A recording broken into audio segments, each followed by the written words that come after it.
ये आकाशवाणी रायपुर है। छत्तीसगढ़ी समाचार बुलेटिन के संग किरण वर्मा के जय जोहार। अब सुनाओ आज के प्रमुख समाचार। आज अंतर्राष्ट्रीय महिला दिवस के मौका में केंद्र सरकार रसोई गैस सिलेंडर के कीमत में 100 रुपया के कमी के करीन फैसला। प्रदेश में घलो महिला दिवस के मौका में आने कार्यक्रम होवत है। मुख्यमंत्री विष्णुदेव साय बस्तर के जम्मू जिला मुख्यालय मन में मां दंतेश्वरी शक्ति केंद्र शुरू करे के घोषणा करिन और प्रदेश भर में महाशिवरात्रि के पर्व श्रद्धा और उत्साह के संग मनाए जाते। जम्मू शिवालय में बिहनिया ले श्रद्धालु मन के भीड़ लगे है। अब समाचार विस्तार ले। केंद्र सरकार महिला दिवस के मौका में रसोई गैस सिलेंडर के कीमत में 100 रुपया के कमी करे के फैसला करे है। प्रधानमंत्री नरेंद्र मोदी एक सोशल मीडिया पोस्ट में कहिन कि एखर ले देश के लाखों परिवार मन के वित्तीय बोझा कम होही और विशेषकर नारी शक्ति के भला होही। श्री मोदी कहिन कि रसोई गैस ला ज्यादा सस्ता और सुलभ बना के सरकार परिवार के मदद के संगे संग स्वस्थ और स्वच्छ माहौल सुनिश्चित करना चाहते। उमन कहिन कि ए महिला मन ला सशक्त बनाए और ओखर जीवन आसान बनाए के सरकार के प्रतिबद्धता के अनुरूप है। आज अंतर्राष्ट्रीय महिला दिवस मनाया जाते। महिला मन के सामाजिक, आर्थिक, राजनीतिक और सांस्कृतिक उपलब्धि के खुशी मनाए खातिर हरेक बछर 8 मार्च के विश्व स्तर में अंतर्राष्ट्रीय महिला दिवस मनाए जाते। राष्ट्रपति द्रौपदी मुर्मू, उपराष्ट्रपति जगदीप धनखड़, प्रधानमंत्री नरेंद्र मोदी और छत्तीसगढ़ के मुख्यमंत्री विष्णुदेव साय ए मौका में बधाई दिन है। प्रधानमंत्री एक सोशल मीडिया पोस्ट में कहिन कि राष्ट्र महिला मन के शक्ति, साहस और समायोजित क्षमता ला नमन करथे। ओमन आने क्षेत्र में महिला मन के योगदान के सराहना करिन। ओमन कहिन कि सरकार शिक्षा, उद्यमिता, कृषि और प्रौद्योगिकी समेत दूसरे क्षेत्र मन में महिला मन के सशक्तिकरण पर प्रतिबद्ध है। अंतर्राष्ट्रीय महिला दिवस के मौका में आज राजधानी रायपुर समेत प्रदेश में आने कार्यक्रम के आयोजन करे जाते। मुख्यमंत्री विष्णुदेव साय दंतेवाड़ा के जावंगा स्थित ऑडिटोरियम में अंतर्राष्ट्रीय महिला दिवस के मौका में आयोजित बस्तर फाइटर्स और दंतेश्वरी फाइटर्स के महिला और स्कूली लइका मन ले संवाद कार्यक्रम के शुभारंभ करेन। ए मौका में मुख्यमंत्री बस्तर के जम्मू जिला मुख्यालय मन में मां दंतेश्वरी शक्ति केंद्र शुरू करे और संभाग के जम्मू जिला मन में दुदीठीन उप स्वास्थ्य केंद्र खोले के घोषणा करेन। उन्हें मुख्यमंत्री कहिन कि अरनपुर, रोंजे और गंजेनार में प्राथमिक स्वास्थ्य केंद्र खोले जाही। संगरा कारली में शहीद स्मारक और अमर वाटिका बनाए और जावंगा एजुकेशन हब ला उच्च सुविधायुक्त बनाए और स्पोर्ट्स सिटी के रूप में विकसित करे के घोषणा करीन। एक अलावा मुख्यमंत्री पालनार, बड़े गुड्रा में 100 सीटर कन्या छात्रावास और समेली मड़का मिरास में 25-25 सीटर प्री मैट्रिक छात्रावास और जंगमपाल और मारजूम में 50-50 सीटर छात्रावास बनाए जाए के घलो बात के हिंद। अंतर्राष्ट्रीय महिला दिवस के पूर्व संध्या में काली अधिवक्ता संघ दुर्ग डहारले न्यायालय परिसर में कार्यक्रम के आयोजन करेगीस। कार्यक्रम ला संबोधित करत छत्तीसगढ़ उच्च न्यायालय के मुख्य न्यायाधीश न्यायमूर्ति रमेश सिन्हा कहिन कि महिला मन के आज हर क्षेत्र में भागीदारी है। उमन कहिन कि न्यायपालिका, राजनीति, अंतरिक्ष समेत हर क्षेत्र में महिला मन अपन प्रतिभा के परचम लहराए है। यही बीच नारायणपुर जिला में अंतर्राष्ट्रीय महिला दिवस के मौका में मैराथन दौड़ के आयोजन करेगीस। कलेक्टर बिपिन मांझी 10 किलोमीटर मैराथन दौड़ ला हरा झंडा दिखा के रवाना करीन। ए मैराथन में पहली पुरस्कार सुमन सलाम, दूसर पुरस्कार बजाय सलाम और तृतीय पुरस्कार सुरंती करगाला देगिस। प्रधानमंत्री नरेंद्र मोदी आज नई दिल्ली में राष्ट्रीय सर्जक पुरस्कार प्रदान करें।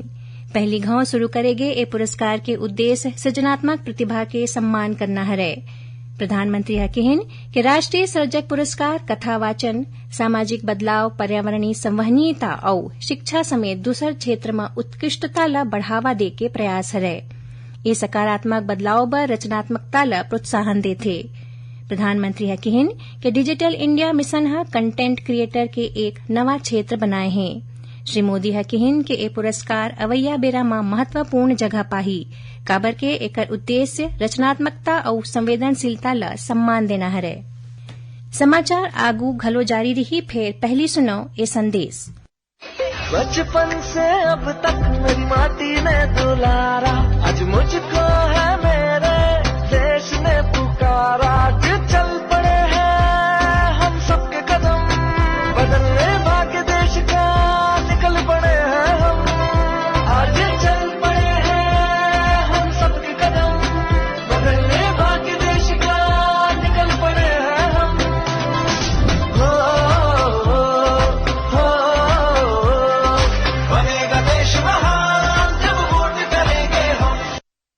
अब आगू बढ़बो माचे समाचार को ती। देश भर में महाशिवरात्रि के पर्व आज श्रद्धा और उत्साह के संग मनाए जाते। राजधानी रायपुर समेत प्रदेश के जम्मो शिवालय मन में बिहान्याले जलाभिषेक और पूजा अर्चना बर श्रद्धालु मन के भीड़ लगत हे। ए मौका में श्रद्धालु मन नदी मन में पुण्य स्नान घलो करही। राष्ट्रपति द्रौपदी मुर्मू, प्रधानमंत्री नरेंद्र मोदी, छत्तीसगढ़ के राज्यपाल विश्वभूषण हरिचंदन और मुख्यमंत्री विष्णुदेव साय महाशिवरात्रि के मौका में बधाई और शुभकामना दिन है। महाशिवरात्रि में आज दुर्ग जिला में शिवनाथ नदी के महमरा तट में महोत्सव के आयोजन करेगीस। ए मौका में श्रद्धालु मन पुण्य स्नान करके भगवान शिव के आराधना करें। उती जांजगीर चांपा के धार्मिक नगरी खरौद स्थित लक्ष्मणेश्वर मंदिर में आज बिहान्याले भक्त मन के लाइन लगे रहीस। 8वीं शताब्दी में बने ए मंदिर में दर्शन बर देश विदेश ले श्रद्धालु पहुंचते। उन्हें धमतरी जिला में विंध्यवासिनी मंदिर ले बनारस के जैसे भव्य झांकी के संग भगवान शिव के बारात निकाले गिस, जौन बुढ़ेश्वर महादेव मंदिर पहुंचिस। महाशिवरात्रि के मौका में आज बस्तर जिला के जम्मो शिव मंदिर मन में घलो श्रद्धालु मन के भीड़ देखे गिस। जगदलपुर के दलपत सागर में स्थित शिव मंदिर विशेष रूप ले सजाए गए है। इति महानदी, पैरी और सोंढू नदी के त्रिवेणी संगम में आयोजित राजिम कुंभ कल्प मेला में आज बिहनिया बहुत झन मनखे मन पुण्य स्नान करके कुलेश्वर महादेव के पूजा करें। ए मौका में नागा बाबा मन संग आने आने अखाड़ा ले पहुंचे साधु संत मन के शाही स्नान बर संत समागम स्थल परिसर ले शोभा यात्रा निकलिस। 24 फरवरी ले शुरू हुए ए मेला आज सिरावत है। राजधानी रायपुर में काली 9 मार्च के किसान महासम्मेलन के आयोजन करे जाही। साइंस कॉलेज मैदान में होवैया एक किसान सम्मेलन ला रक्षा मंत्री राजनाथ सिंह संबोधित करही। उन्हें मुख्यमंत्री विष्णुदेव साय और भाजपा किसान मोर्चा के राष्ट्रीय अध्यक्ष राजकुमार चाहर समेत राष्ट्रीय पदाधिकारी घलो शामिल होही। भाजपा किसान मोर्चा के प्रदेश अध्यक्ष तोखन साहू हा बताइन कि इस सम्मेलन के माध्यम ले किसान मन ला जोर के मोर्चा ला मजबूत करे जाही। ओमन बताइन कि एक किसान महासम्मेलन में प्रदेश भर के किसान शामिल होही।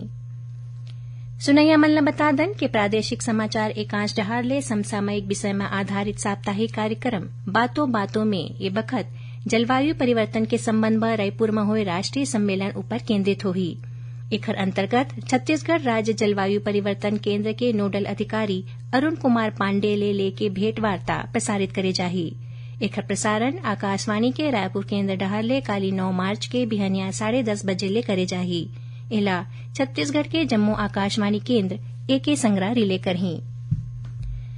आकाशवाणी केंद्र रायपुर के प्रादेशिक समाचार एकांश डहार ले भारत विकास डायरी कार्यक्रम के तहत आज रायगढ़ संसदीय क्षेत्र के बारे में जानकारी दे जाही। आज एक कड़ी के प्रसारण रतिया 8 बजे ले करे जाही।